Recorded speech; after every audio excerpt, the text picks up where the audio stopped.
strive for the best. Make music to our hearts. Our young generation's dream to live and play every single day. The rhythm rises, Ray Santos Music Studio. With every beat, our spirit grows. Together in harmony, we'll find our way. This is the place where music begins. Ray Santos Music Studio, build dreams. Young hearts to live, young minds to live. Together we'll learn, make music live. We're passionate in music, proudly conceive. Ray Santos Music Studio, it is achieved. Let the world hear that we believe. Passion in music is achieved.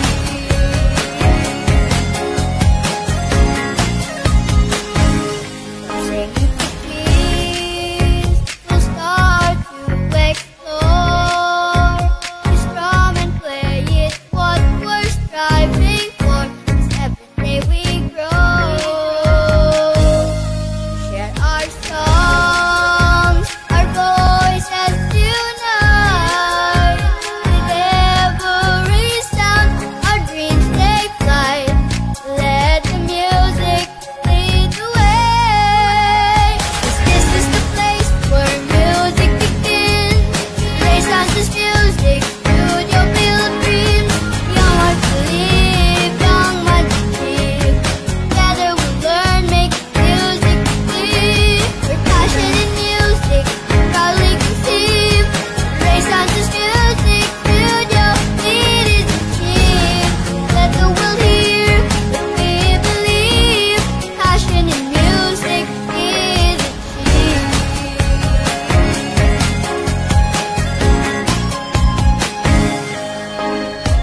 This is the place where music begins. Ray Santos Music Studio, build dreams. Young hearts to live, young minds to live. Together we'll learn, make music live. We're passionate in music, proudly conceive. Ray Santos Music Studio, it is achieved. Let the world hear that we believe. Passion in music is achieved.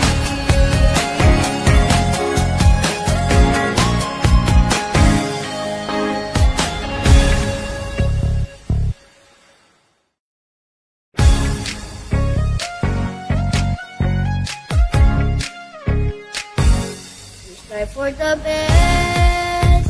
Make music to our hearts. Our young generation's dream to live and play every single day. The rhythm rises, Ray Santos Music Studio. With every beat, our spirit grows. Together in harmony, we'll find our way.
strive for the best.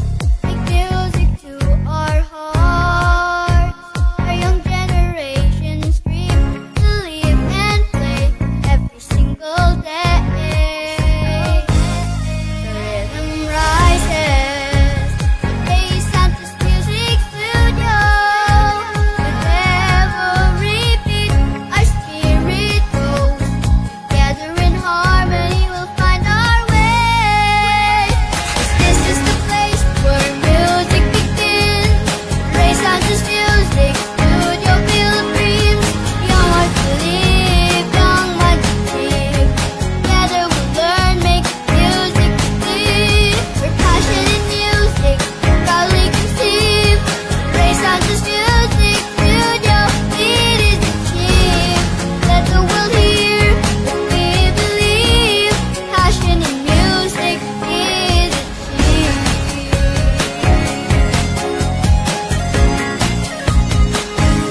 From singing to kiss, we'll start to explore. We strum and play it, what we're striving for. 'Cause every day we grow.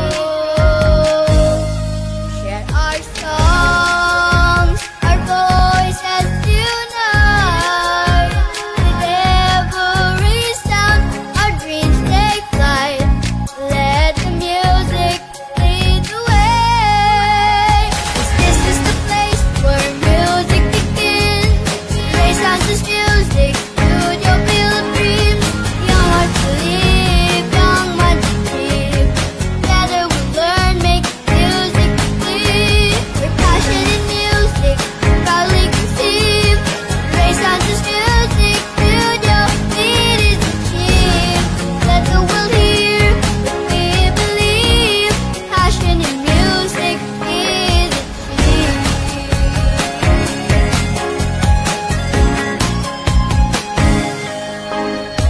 This is the place where music begins. Ray Santa's music studio, pilgrims.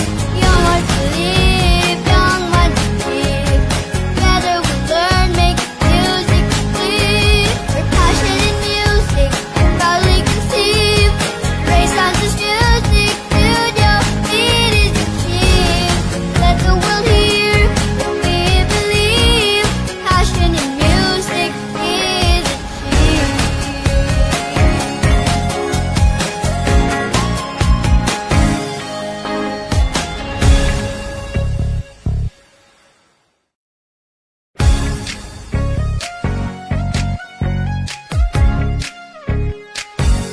We strive for the best. Make music to our hearts. Our young generation's dream to live and play every single day. The rhythm rises, Hey Santa's music studio. With every beat, our spirit goes. Together in harmony, we'll find our way. 'Cause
Hello. Hello everyone. Good evening. Hello Sir Ray. Good evening po.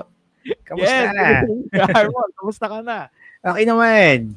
Kayo po, Parang kamusta Sir natin Ray? nakikita, no, sir? Oo nga eh. Ngayon na lang tayo ulit nakapag-live. Hello sa ating mga viewers. Ayan, ngayon na lang ulit tayo nagkita-kita ulit. Kamusta po kayo? Ayan. And sir, no, hindi naman sa pag-ano, medyo marami tayong technical problems and at the same time, very busy tayo, no, sir, no? Correct. Oo nga, lalo na ngayong summer season. Saka palapit na kasing ating recital, kaya medyo, ayan, konti lang po yung live stream natin lately. Ayan.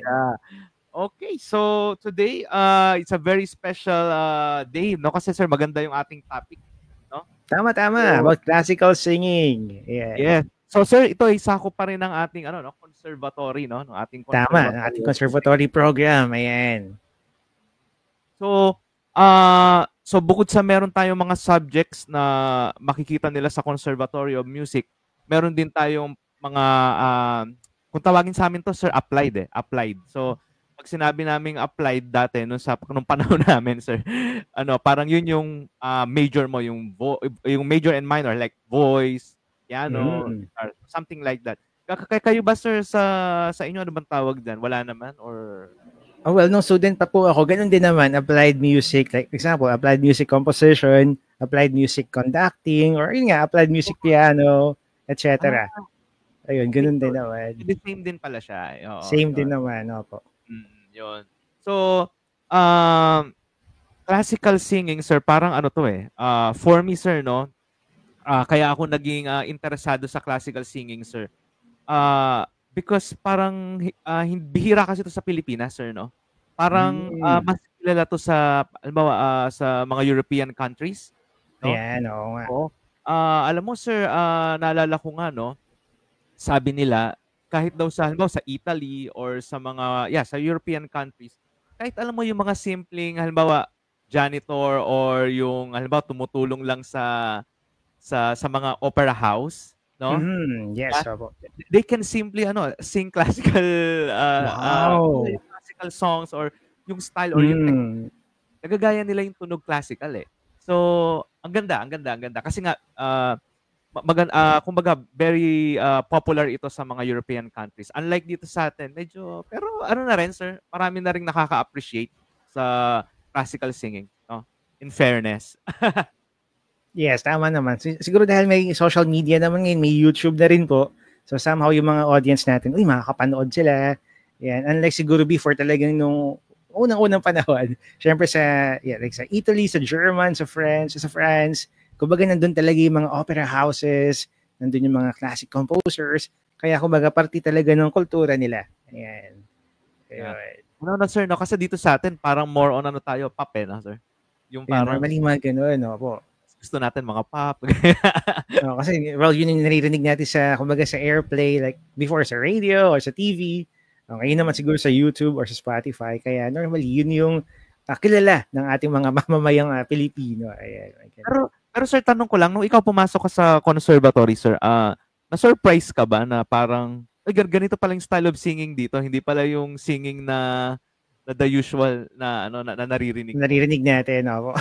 Hindi naman siguro dahil somehow expected ko na kapag conservatory, kumbaga iba yung panag-aaralan, kumbaga serious topic, mga serious singing, kaya somehow sa akin naman hindi naman ako nagulat. Sa kanong panahon natin, sir, siguro maswerte tayo medyo kahit papaano, wala pang YouTube noon, So alam niyo ng edad namin ni Sir Ray.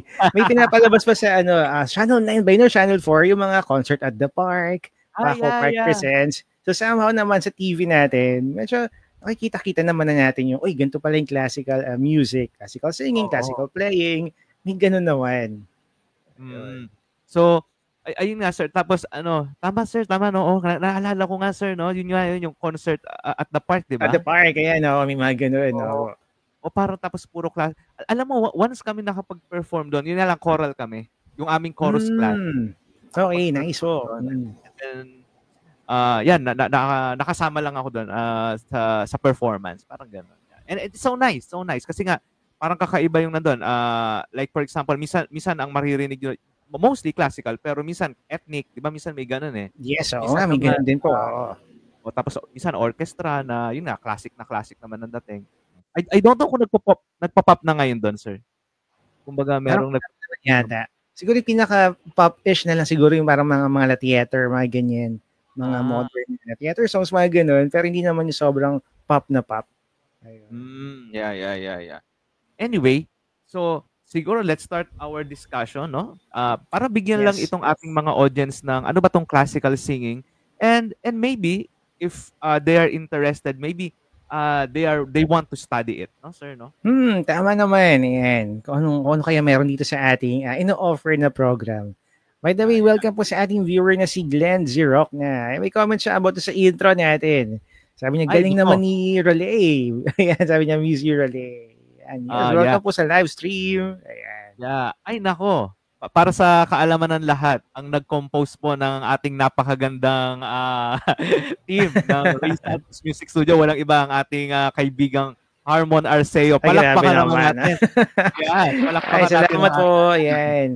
At napakaganda rin po ng ating lyrics ng kanta, kaya madali ko lang tinagawa ng melody. I-credit din po natin ang ating lyricist. Anong full name niya ulit niya, sir? Opo. Walang iba kundi si Miss Marian Arceo. Kung nakikinig ka, Miss Marian, thank you. And congratulations sa inyo, Mr. Harmon. Magka-surname pa kami, di ba? Ang galing. Ay, oo nga, no? Ngayon ko rin na-realize din. Yeah. Pero kasi 'di ba, sir, ang Arceo, I think ano 'yan kumbaga kalat sa buhay. Kalat naman. Yes, opo. Totoo 'yun. Tama. Hindi siya katulad ng isang apelyido na nandito lang sa San Pedro or nandito lang sa no? Yes, opo. Ganun nga. Okay. So anyway, start na tayo sa ating topic. Yes. Congrats and thank you ulit sa team. Ay, sure po. You're welcome. Thank you rin, sir. Ayan. So, syempre, very interesting ang ating topic about singing. At ito yung kakaiba to kasi mas serious yung singing. So, kahit yung hindi natin common na naririnig. Well, at least sa kultura natin. So, kayo, sir, since na-share nyo naman kanina kung paano kayo na-inspire sa classical singing, paano kayo napunta doon, introduce nyo naman po kami sa naging teacher nyo noon. Sino po ba yung nag-guide sa inyo dito sa classical style na singing? Ayan. Oo. Ano siya isa siya sa mga talagang magagaling na teacher sa women's, no? By the way, I'm from Philippine Women's University. Shout out sa mga taga Philippine Women's University diyan. Palakpakan naman natin. Okay, no? Mamatter. Yes.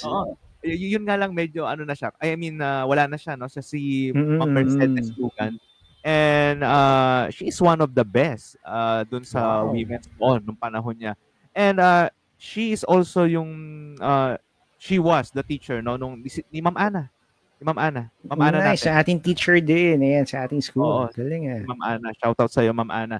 And it's so nice. Alam mo, Sir Harmon, minsan I don't know with you, sir, pero ako parang feeling ko minsan pag yung medyo mga mas may edad na yung ating mga teachers, parang ano sila no? Parang mas full of wisdom sila, no? Hindi lang syempre naman, po. Hindi sa technique or kung sa kumbaga dun sa subject na pinag-aaralan nyo, minsan may sharing din kami sa buhay. Tama. Opo. Syempre marami ng mga experiences to mga ganitong klaseng teachers natin, di ba? So, masarap yung sharing. Ikaw ba, sir, medyo matanda na rin yung, or medyo may edad na matanda tuloy. Medyo may edad na rin, no? Opo. Tama naman. Yeah. So yun, sir, sa pagkanta kasi, no, sir, no, according to my teacher, experience is very important. Hindi lang yung experience mo dun sa stage na kumakanta ka or whatsoever. Dun sa buhay mo, no, sa mismong personal na buhay mo, nakaka-apekto sa pagkanta mo yan, sir. So for example, kung minsan, sabi niya, no, according to her, minsan pag yung experience mo sa buhay mo, minsan malungkot, no, minsan mas gusto mo yung mga malulungkot na kanta, no? Tapos minsan ang message yun, nakaka-relate ka doon sa message. And sometimes it's easy for you to produce, like for example, kung malungkot nga yung kanta, halimbawa, you want to produce a dark tone. Yung mga dark tones natin na talagang para madama natin na talagang malungkot yung song with expression, no? So nakakatulong yun, no? And you know what, sir? I try to apply that, no? And yes, talagang ang laking tulong niya, no? Like for example, ako kasi masayahin akong tao Lagi akong sibungis-ngis ako, sir Ayan po. So I like yung mga minsan yung mga song na masasaya or love song yan. Yung Okay. tungkol Opo. sa pag-ibig yan, masaya. And it's easy. It's easy to give expression, especially like for example, sir, no? Love song. Minsan habang kumakanta ka, alalahanin mo yung mga taong mahal mo. Alalahanin mo yung mga taong naging inspiration mo. Yan. Yes, tama. Yeah. Feeling ko lalo gumaganda yung performance ko. Hindi nga Correct. totoo. Yes po. Totoo. So hindi ako nagsasalita dito ng parang ano lang, no? Pero this is based on my experience. So maganda, sir, na inspired ka and then you have this loved ones, no? Mga mahal mo. Tama, sir. So, sino pa iniisip nyo habang kumakanta kayo ng love song? Ayan. Intrigue talaga na habang naka-live. Dapat, sir, ikaw una kong tanungin. Ikaw. Ayan. Siyempre, siyempre, alam mo, ewan ko, pero dati kasi, meron akong naging estudyante, old siya, or adult. No po, yes. And then, tinuro ko sa kanya yung technique na yon, no? Maganda rin naman kasi, sir, na for example, if you have a girlfriend, so for example, girlfriend, and then or maybe you have your wife or your children, no, na parang syempre love mo yung mga yan, mahal mo yan, and then you try to think of them, no, na para mas makarelate ka dun sa song. It works, no? It works. Mas lalo kang naging expressive, mas lalong nakukuha mo yung technique. Yeah. So, ako for me yon. Dati yung girlfriend ko, yung ex ko. May ex, sir. Di ba? Intrigahe dati. Wife ko na ngayon yun, yung ex ko. Siyempre. Okay, siya na pala.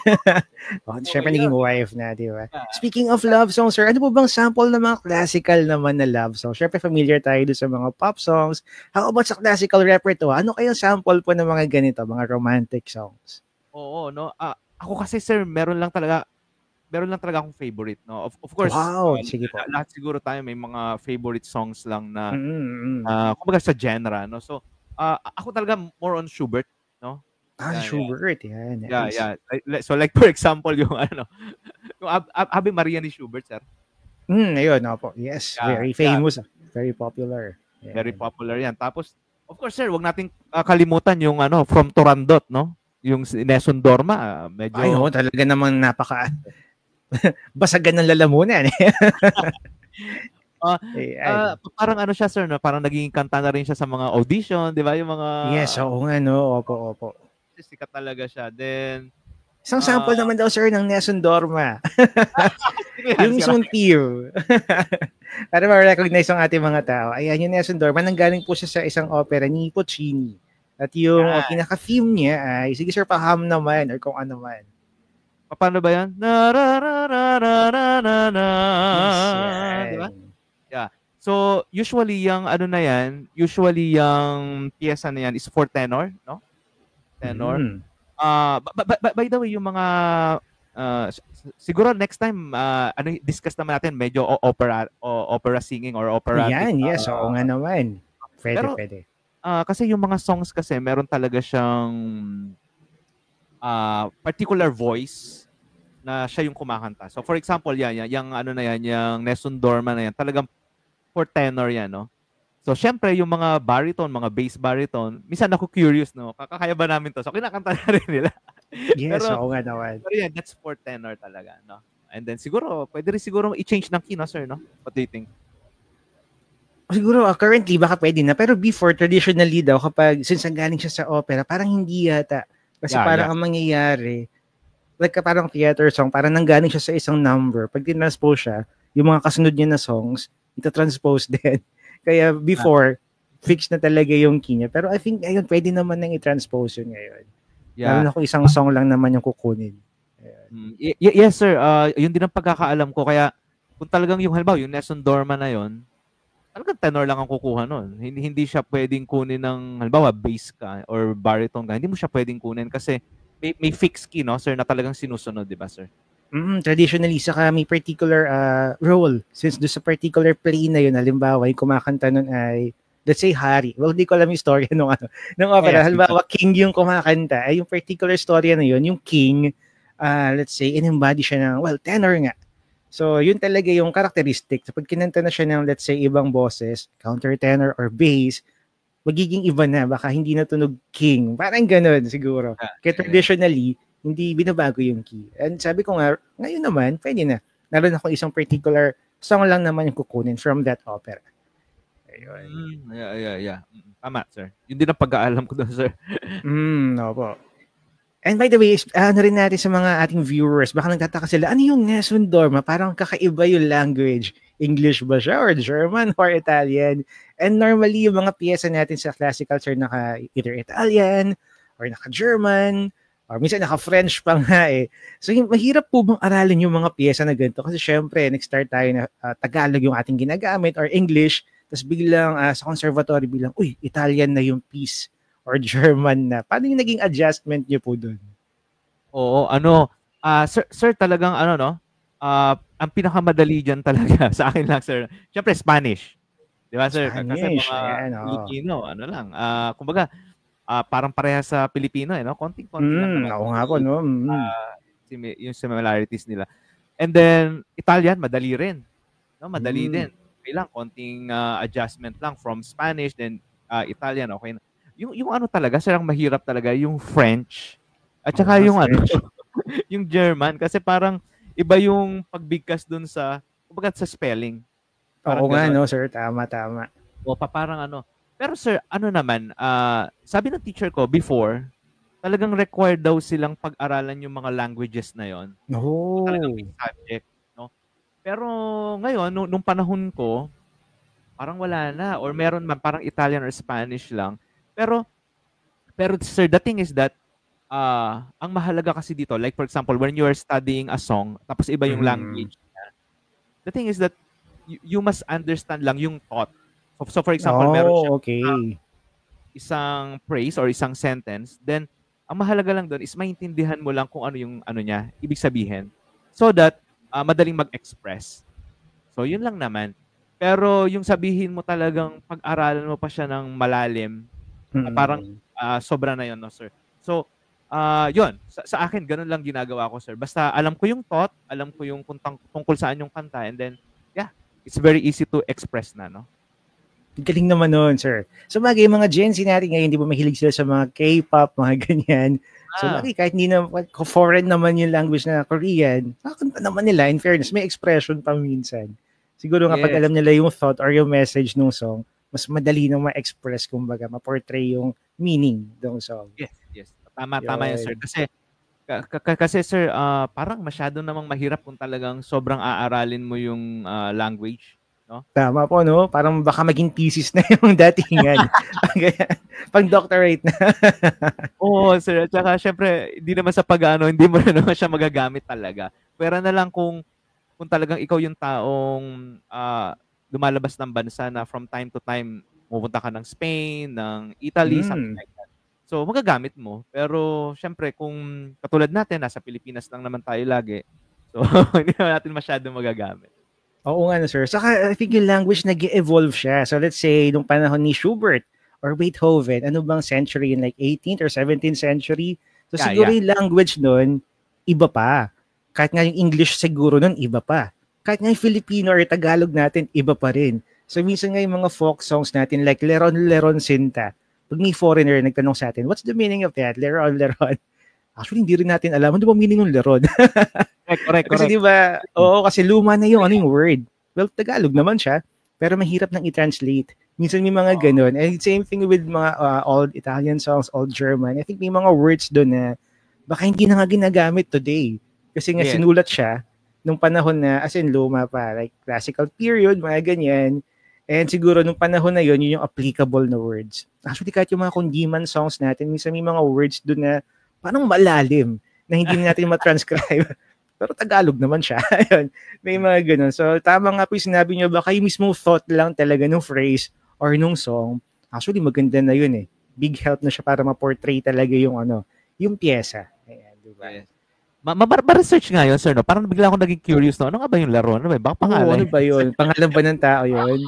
Buko ng papaya. Bunga ba yun? Dala-dala yung buslot. Medyo malalim yung mga Filipino, words. Oo nga, Kahit yung no? paru-parong bukid natin, may pahineta pa siya. May Oo. sukay pa man din. Medyo malalim yung mga words. Filipino naman yun, Tagalog, pero di ba? Since sinulat siya traditionally, ay, like, may lumang panahon, medyo mahirap siyang i-translate. Ayun. Oo. Pero mamaya, ano ko nga yun? Hindi ko Oh, alam yun. interesting, di ba? Opo.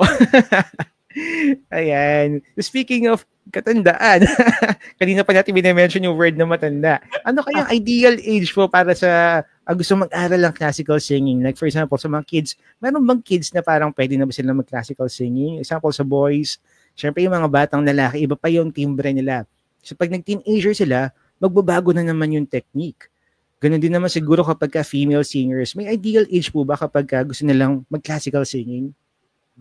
Pero, oo, tama sir, no? Pero alam mo sir, di ba yung mga kabataan natin ngayon, ikaw sir, nagtuturo ka rin ng voice, no? Siyempre, mas love nila yung or mas gusto nila yung mga bago ngayon, no sir? Yung mga pop, Ayan, oo nga. oo. Siguro, pag introducean mo sila ng, ano, no? Halimbawa, Panis Angelicus, gano'n. Oo, baka hindi nila maintindihan pa. baka ano, ayoko na mag-lesson, something like that. But anyway, do sa age kasi sir, ano naman no? Wala naman tayong problema. Pero siguro para mas sulit yung ating pag-aaral ng classical singing, no? Halimbawa, merong interesado na bata pa lang siya and then gusto niya na mag-classic. Siguro 8 years old or 9 pwede na, sir, no? Especially sa female, sir, no? Yes, opo. Pwede na yan kasi usually yung ating female voice is mas maganda. Mas magandang magsimula ng kumbaga parang soprano siya kaagad no? So nandun kaagad yung technique niya, no? Kumbaga mas magfo-focus kaagad tayo sa head voice rather than sa chest voice. No, unlike sa pop kasi chest voice agad ang gusto ng no? Pero dito kapag tayo ay nag-aral ng classical singing, of course yung head voice kaagad natin or yung falsetto na tinatawag. Sometimes they call it falsetto, sometimes they call it head voice, no? So yun, mas maganda. Sa lalaki naman, sir, yun nga, yun tama yung sinasabi ni Sir Harmon kanina. Medyo naiiba yung technique kasi yung lalaki kasi, syempre 8 years old or 9 years old na lalaki, syempre ang boses niyan medyo parang pang female din, no? Yes, oo. Manipis pa. Okay. Oo, and then pagdating ng mga 11, 12 niyan, ayun na. Naku po, diyan na tayo magkakaroon ng problema kasi magbabago na yung boses niya. Ang gagawin naman natin ngayon doon is kailangan si teacher mag-adjust dun sa technique, no? So ako usually ang ginagawa ko diyan kapag yung bata piyok na ng piyok, no? Or lalaki, 'di ba? Lalaki siya tapos piyok siya ng piyok na kasi nga nagbabago na yung boses niya. Ang ginagawa ko diyan, mga bababang songs lang muna tayo. So hindi ko siya muna pinapa-hit ng mga high notes, puro mabababa lang kasi nag-adjust pa yung boses niya. So, hayaan lang natin siyang makapag-adjust o yung technique niya, hayaan natin makapag-adjust doon sa pag-a-adjust din ng boses niya. Now, the best way to do that is yung vocalization natin, mababa lang. Yung ating mga kanta, mababa lang. Ngayon, bilang teacher naman, mararamdaman mo naman yon pag naging stable na yung, halimbawa, yung high C niya o yung high D niya. Pag naramdaman nating medyo stable na, that's the time na medyo hatakin pa natin ng konti, no? Pero kapag napapansin natin na hindi pa rin stable, piyok pa rin ang piyok. Minsan pipiyok, minsan hindi naman pipiyok. So, wag muna nating itaas. So, yun yung best way or yung aking ginagawa lagi kapag yung mga bata nag-change na ng boses. So, yan. So kung babae siya, no problem. Or 8 years old, 9 years old, pwede rin. Ang lalaki, ganun din. Yun nga lang, pagdating natin ng 11 years old or 12 years old, we need to adjust. Tama sir, ang ganda nun, no? Kaya yun din siguro yung importance na meron tayong like vocal coach, gaya nyo nga po, para mas mag-guide naman yung mga students natin. Kaysa naman yung talagang bira ng bira, parang ganyan. Na baka mamaya maging unhealthy na doon sa mismong like vocal, vocal tract or kung ano man, baka maging, damaging doon sa ating mga potential singers. Sayang naman. Kaya yun yung kagandahan kapag nag-enroll kayo sa ating program. Yeah. And siguro sir, no, nagkakatalo tayo sa placement, no? Yung placement. By the way, para sa mga audience natin or mga parents na medyo siguro may nanonood sa ating parents, placement, pag sinabi natin placement is doon natin nilalagay yung boses natin, no? Somewhere here, no? Sa classical singing, sa ngala-ngala tayo, no? Masyado tayong focus sa ngala-ngala or sa palette natin. Pero yung placement na yon is very crucial kapag nag-change na ng edad, no? So kailangan mag-adjust ka rin doon sa placement. So, yeah, it's very interesting pero kailangan talaga yung teacher is maging aware doon sa bagay na yun, no? Yan. Tama, sir. Saka maganda yung at least, di ba yung teacher, gaya nyo nga po yung mga experiences na kayo, gaya rin po ng teacher nyo, sabi nyo, marami na siyang experiences. So somehow, ma-apply niya yung kapag magtuturo. Yun yung kagandahan din siguro naman. Yeah. And by the way, speaking of experiences, sir, syempre siguro lahat naman tayo pag nagpe-perform, nakakaramdam ng kaba. Parang ganyan. Parang, uy, kakanta na ako ah. So paano po ba i-handle itong mga, mga kaba or takot sa stage? Nako sir, no? Tama-tama yung tanong mo. Napakaganda kasi tayo ay malapit na ang ating grand recital. Yeah, no? Tama, sir. 29. Yes. Anyway, sir, of course, number one, yung preparation will give you the confidence. No? Tama. Once you are prepared, handa ka na, alam mo na yung gagawin mo dun sa performance, dun magmumula yung kumpiyansa mo, no? So the thing is that you need to be prepared. You need to practice, no? You need to know your piece. Alam mo dapat yung technique mo. And from there, yung kaba mo is mapapalitan ng excitement. Yan, nice. Because you know what you're going to do, no? So that is very, very important. So that's number one. So you need to be prepared. And then sa atin naman, no, sa ating performance naman, kapag nandun na kayo tayo sa stage, is the best thing is we enjoy. I-enjoy natin na nandito na ako and ipapakita ko yung the best ko, no? Yun nga lang, no sir, talagang, like for example, yung mga first timer na magpe-perform, talagang mahirap talaga. That is easy to say, pero mahirap gawin, no? Pero syempre, halimbawa kung second time mo na, third time mo na, fourth time, or maybe 10 time, madali nang kontrolin, no? So, ang sabi kasi nila, sir, sasabi lang naman nila to, no? Pero hindi ko na-try. Kasi masyado daw tayong natatakot sa mga taong kaharap natin. Sabi nila. Although hindi ko naman ito na experience. Kasi nung first time ko naman, sir, parang hindi naman ako masyado mahiyain. Pero ang sabi nila, kapag ikaw daw ay, yun nga, takot ka lang daw sa tao. Kasi there are people. Kumbaga, meron mga tao. Kaya, parang kinakabahan ka. So, sabi nila, wag mo daw isipin yung tao. Kumbaga, parang isipin mo wala daw nakikita. So, siguro, this is not new, no?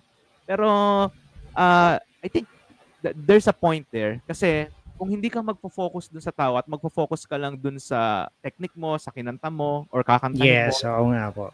It will be easy naman talaga, sir. Oo. Ikaw, sir, performer ka din, sir, no? So, ikaw ba, sir, ano bang masasabi mo dun? Ano ba ang mga ginawa mo nung na nagpe-perform ka rin, sir? Hanggang ngayon naman, nagpe-perform ka, sir, di ba? Oo nga naman. Paminsan-minsan mo, ayan. Siyempre, sabi nyo nga po, nung umpisa, ayun, talaga makakaramdam ka talaga ng kaba. Pero kapag habang tumatagal na, naging part na siya ng routine mo, mababawasan na rin naman. Although nandun pa rin naman. Pero I think yung sa akin, sir, yung kaba, nararamdaman ko siya siguro before nung performance. Pero yung during ng performance, kasi nga since siguro na-enjoy ko naman dun, lalo na pag kumakanta, gusto ko yung feeling na nasa stage. So parang nawawala naman yung kaba. Tapos makita mo naman yung mga lights ng stage. Normally, hindi mo na nga makita yung faces ng tao eh. Makita mo na lang yung ilaw. Parang gano'n. So parang mawawala na rin in a way yung kaba mo pag gano'n, pag nasa stage, pag during the performance. Lalo nga pag, sabi nga ni Sir Ray, pag ine-enjoy mo naman yung ginagawa mo. So ayun. Gano'n. Meron akong tanong sa'yo, sir, na may naalala lang ako regarding sa performance, no? Kasi sir, alam mo, depende ba yan sa ipe-perform mo? Kasi alam mo, iba yung kaba ko kapag ang ipe-perform ko ay yung boses at saka yung piano. Alam mo, mas matindi yung kaba ko minsan kapag ang ipe-perform ko yung singing. Talaga? Ayun, magandang tanong nga yan, sir, no? Kapag sa akin piano, naman, lang eh. Sige, sir. Sige po. Sa tingin mo, sir?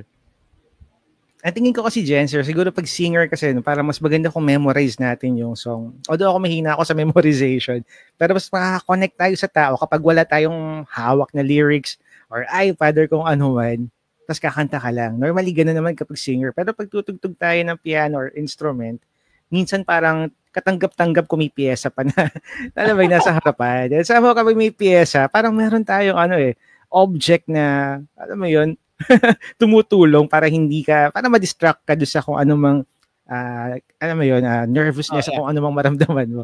Pero pag singer talaga, yes, mas maganda kasi kung wala talagang lyrics, mas feel mo talaga yung song pag walang lyrics. Ayun. So, siguro ganun. Tapos, syempre, pag singer, since mag-memorize tayo, parang nandun yung, ano nga ba yung next line? Ano nga ba yung next line? Lalo na kung bago yung song. Pero kung instrumentalist kasi, since nandiyan naman yung piyesa, mawala man tayo, pwede namang i-scroll. Siguro yun, sa akin, ganun. Sa iyo, sir, palagi mo bakit po? Ano kayong pinagkaiba? Siguro kasi kaharap ko yung tao talaga. Pag singer, ano? Unlike pag pianist ako, hindi ko sila kaharap. Oo nga, pwede rin. Siguro ganun. Yeah. Parang ganun, ang lakas ng kaba ko pag yung singing Pero pag piano, mas okay. Ayan, Pero before na nag-start ako, since hindi ko lang sure kung parte na to ng technique, minsan kasi syempre kakabahan, pero pag nawala na yung kaba, pinapalitan ng excitement, minsan pangit din yung masyadong excited. Pag masyado ka namang masayang-masaya, minsan yung intonation, sumasharp na siya, tumataas masyado. So minsan lumalampas doon sa target note. Ayan. So, pag ganun, sir, ano po masasuggest nyo para mas, kumbaga, okay yung intonation? Since kung di naman ma-perfect yung intonation, since human tayo, minsan talaga may parts na minsan na-flat, minsan na-sharp. So, ano kaya magandang way para mas ma-hit ng tama yung mga tono? Oo. Alam mo, sir, no? Very crucial talaga yan. Pero, again, yung sinasabi ko nga, yung practice is very important, no? Mm-hmm. Alam mo, narinig ko sa isang musician, sabi niya, yung performance is hindi nagsisimula when you are in the stage. Pero yung performance nagsisimula sa practice. So ay, ganda nun So nung una, naguluhan ako. Pero ang ibig niya lang kasing sabihin doon is doon magsisimula or doon nakasalalay sa practice mo yung magiging resulta ng performance mo kapag nasa stage ka na. So that is very, very important. Now, kapag nasa stage ka na, your goal is kung ano yung ginawa mo sa practice is 100% magawa mo sa stage. However, hindi talaga nangyayari yon, sir. Hindi talaga nangyayari yon. Talagang naiiba yung ginawa mo sa practice at ginawa mo sa performance. Hindi talaga mangyayari yon. However, kailangan makalapit ka man lang doon kahit 85% or 95% or 90%. So the best way kapag nasa stage ka na is alalahanin mo yung ginawa mo. By the way, meron tayong tinatawag na sir, muscle memory, no? Ay, ayan, magandang topic po yan. So yung muscle memory mo, kailangan ma-practice mo na siya ng mabuti. Practice pa lang dun sa rehearsal mo pa lang. So very important yon. Ngayon, kapag nasa stage ka na, it will be automatic. Automatic, may muscle memory ka na So, napakaganda sa singer nun. I mean, sa akin, no? I mean, siguro sa pianist ganun din. Pero sa singer kasi, like for example, placement. Again, placement. Nung isang araw, sir, nagpa-practice tayo, no? Meron tayong kanta. Yes, oo nga. Medyo magulo pa yung tono ko kasi hindi ko pa memorize kung anong some placement ko patatamain yung isang high note doon, no? So doon pa lang, kailangan ma-practice ko na yan Kailangan ma-feel ko na yung placement na yon. Para pagdating doon sa performance natin, kailangan ma-feel ko yung placement na yon, no? Gandang point po yan. And with that, nakakasiguro ko na, tama yung ginawa ko. Maganda yung ginawa ko. Kasi, yun yung practice ko So, yeah. Ako, for me, yun sir. Gandang punto yun, sir. Oo nga naman. Kaya importante talaga na napapractice. Parang pati yung memory ng ating muscle, nandun. Automatic na siya, kumbaga. Ayan. Yeah. So sa ating mga, sa ating mga, syempre, viewers natin, yung iba dito may hinahandle na choir or choir member sila. Ano naman pong pinagkaiba nito, classical singing or solo singing, kumbaga, versus kapag kasama sila sa choir? May pinagkaiba po ba yun or pareho lang po sila? Pag sa choir, no, sir, no, parang nabanggit din natin last time, pag sa choir, sir, no, medyo control ang boses ng husto, no? Medyo control. Sa volume, sa timbre, so lahat siguro, no? Control. Unlike sa solo singing or sa, yung halimbawa, yung ating classical singing ngayon, yung classical singing natin ngayon is hindi mo kailangan masyadong mag-control. Like for example, Nesundor, makakantahin mo yung binabanggit nga natin. Or kakanta ka ng Ave Maria ni Schubert, no? So, may control din at saka may pagka-finesse yung pagkanta mo. However, soloista ka. So, hindi mo siya kailangan na talagang kontrolin ng gusto yung boses mo. Unlike sa choir, talagang, control talaga. Kasi kailangan marinig yung ibang boses eh. Hindi lang ikaw. No? So, for me,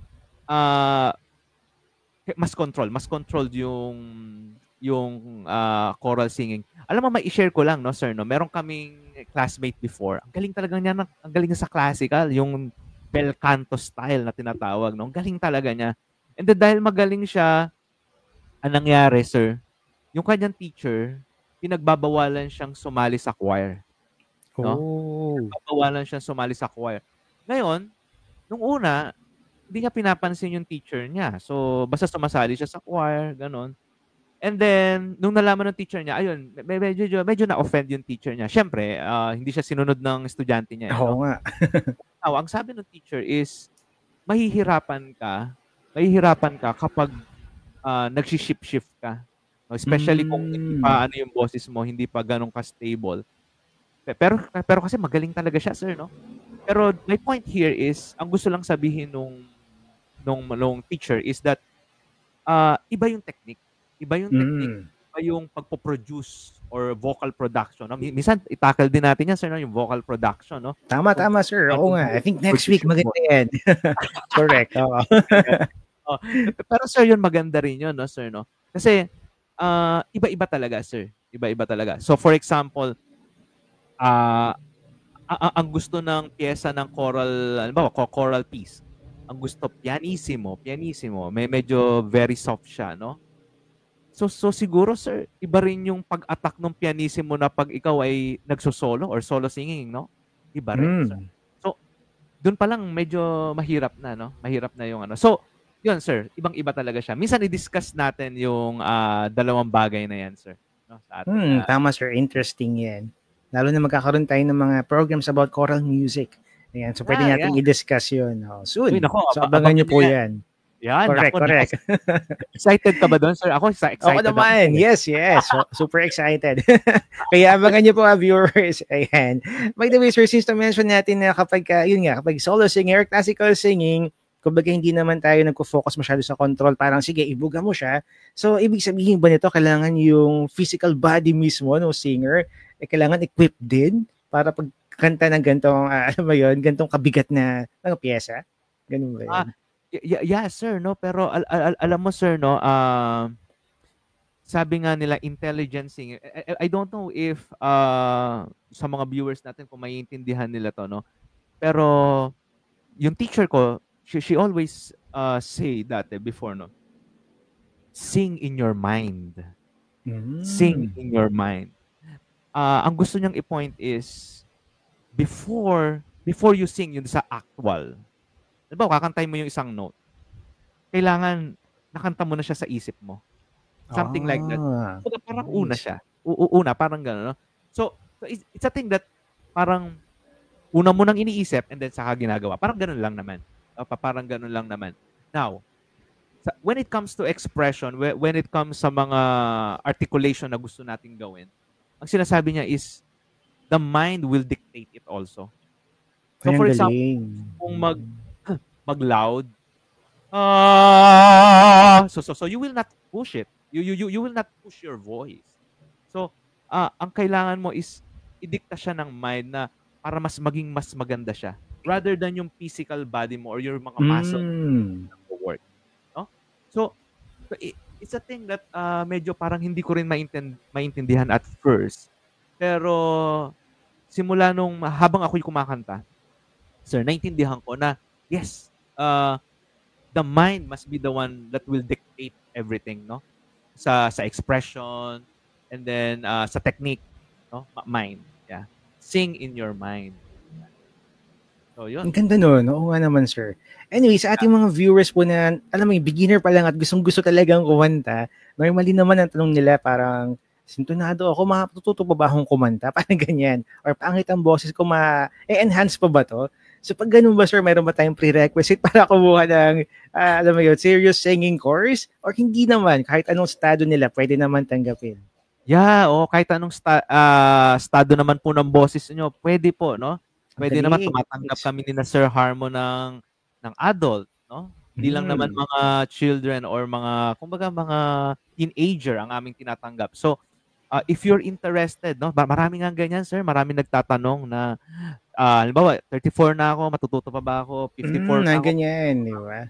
Yes, opo. Of course, kahit ano po ang estado nyo, kahit sintonado kayo, yeah, you can study. Tama, lalo na sa ating mga Pilipino, kung likas sa atin na mahilig kumanta, parang ganyan. Yung iba gusto nilang i-enhance naman yung singing. So anyway, sir, malapit nang matapos ang ating live stream. Any parang healthy tips naman sa ating mga singers? Ano bang pwede nilang gawin para mapangalagaan yung kanilang boses? Yeah. Ang ganda niyan, sir, no? Kasi marami tayong kumbaga guilty dito sa mga bagay. So we must understand na yung voice natin is a musical instrument also, no? Ay, nice. But this musical instrument is a natural instrument na hindi nagagawa ng tao. Kumbaga, ito ay binigay, no, ng may kapal. Kumbaga, ito ay natural, no? And ito ay konektado sa ating katawan.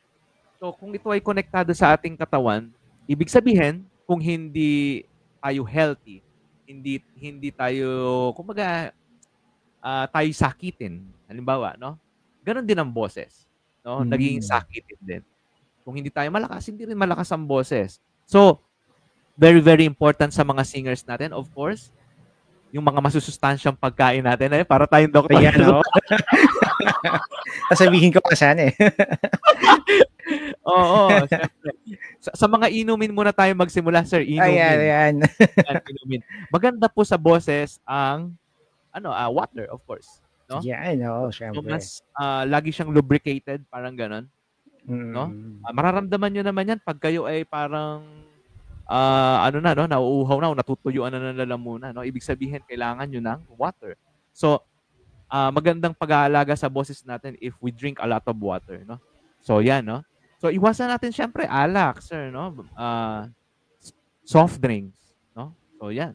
Alam mo, sir, no, hindi naman sa pagyayabang, no. Grabe nung nalaman kong masama tong mga inumin na to. Halimbawa, yan, alak, soft drink. Alam mo, while I'm in the conservatory, no, hindi talaga ako kasi na talaga, opo. Maintain, sir. Hindi ako nakain ng ice cream, ng sweet, no? Kasi sir, ang hirap mag-maintain ng boses.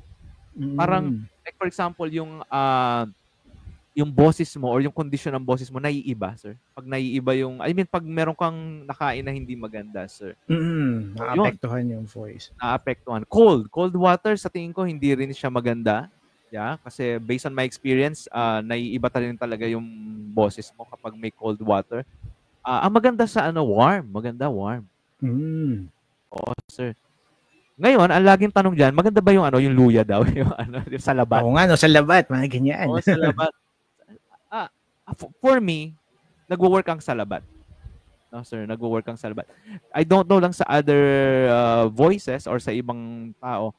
Pero alam mo, sir, meron akong vlog na ginawa dyan, sir, no? It is very important that kilala mo yung boses mo. Kilala mo yung boses mo. Kasi hindi kasi siya nagwo-work sa lahat ng tao. Alam mo, sir, meron akong na nabalitaan ko before or sa isang interview, si Jed Madela. Kilala mo si Sir? Kilala siguro natin lahat si Jed, no? Parang narinig ko siya before. Sabi niya sa isang interview, pag nagvo-vocalize daw siya, minamalat daw siya. Ganun? Kakaiba po, no? Kakaiba. So parang ayaw niya. Tapos meron din ako isang singer na narinig naman, sikat na singer din siya, nalimutan ko lang pangalan. Pero ang sabi niya, pwede siyang uminom ng malamig. Basta, before. Wag after. Kasi pag after daw, minamalat siya. Umiinom siya. Albawa, after niya kumanta, uminom siya ng malamig, minamalat daw siya. So, iba-iba eh. So it is very important na kilalanin natin yung boses natin. No, kilalanin natin. Meron tao, pag nagpuyat, sir, alam mo, pag nagpuyat sila, ang baba ng boses nila, parang nahihirapan sila kumanta. Meron namang tao na kahit magpuyat, parang okay naman. Wala nangyari. Swerte naman nun, sir, no? Minsan ganun. I don't know. Pero yeah, you need to pero of course, masama magpuyat talaga. Mas harmful talaga sa boses.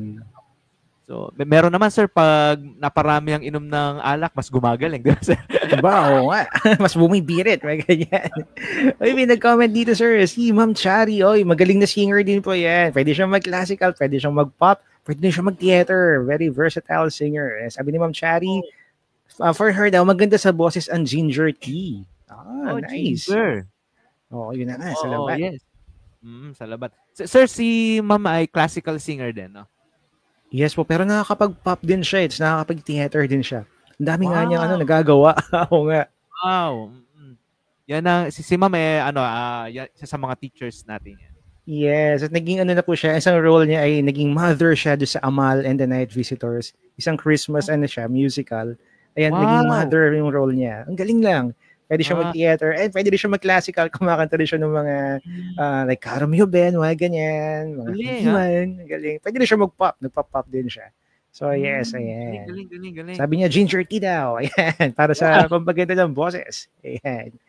Yes, thank you, Ma'am Chari. Ayan. Thank you, Ma'am. Yun. So, ayun, sir. Baka may final words kayo para sa ating mga viewers na gusto mag-enroll sa ating Conservatory of Music sa singing, sa classical singing. Yes. Okay, so para po sa mga viewers natin na interesado, you can PM us, no? PM nyo lang Ray Santos Music Studio. And then, yeah, sasabihin namin sa inyo yung details. And para po sa mga adults, wala pong problema. Matututo po kayo. Of course, we have the strategy kung paano po namin gagawin yung aming mga lessons para sa inyo. And kung kayo naman po ay nahihiya dahil kayo po ay sabihin na natin na kasi sir, meron sa mga adult ang problema natin lagi, sir. Hindi na lang muna ako mag-enroll kasi working ako, busy ako. Yes, oo. Pero ito po, no, very flexible naman yung ating mga schedules. Basta po kausapin natin yung ating mga teachers, no? So, tama. Yeah. So maraming ganyan. And very very important po na ang mahalaga po is gusto nyo. No, gusto nyo po yung inyong i-enroll, no, na kumbaga gusto nyo talaga mag-enroll dahil yung teacher naman po makakapag-adjust. Maybe ako po ang magtuturo nun or maybe meron pa tayong isang magaling na classical singer dito, si Ma'am Carmi. And si Ma'am Carmi, si Ma'am Chari, si Ma'am Camille din. Actually, madami tayong magaling singer. Marami si Sir Ryan din. Ayan, nag-ano rin siya, classical singing din po before. Talaga? Yan, so kung meron tayong male singer, pwede rin naman si Sir Ryan. Saka pa ikaw. Ayan. Wow, okay. Minsan nga mag-duet kami niya ni Sir Ryan, no? Pwede Sir. Oo nga. Yung duet na Schubert, yung mga ganyan. Classical din siya. Sir, nagka-classical din siya. In fairness, ang galing. Sige, Sir Ryan, shout out. Yes, duet tayo minsan. Diba? Anyway, thank you, sir. Thank you. Yes, thank you. So, ayun, sir. Tama-tama. Ayan, 8:04 na rin naman. So, salamat po sa mga nag-tune in sa atin ngayon. Kita-kita po ulit tayo next week. Baka extend natin tong topic na to or something na may kinalaman sa conservatory pa rin or anything about music. Kwentuhan ulit tayo next week. Thank you rin po, Sir Ray. And yun na lang for this week. Kita-kita po ulit tayo. Bye. Good night, everyone.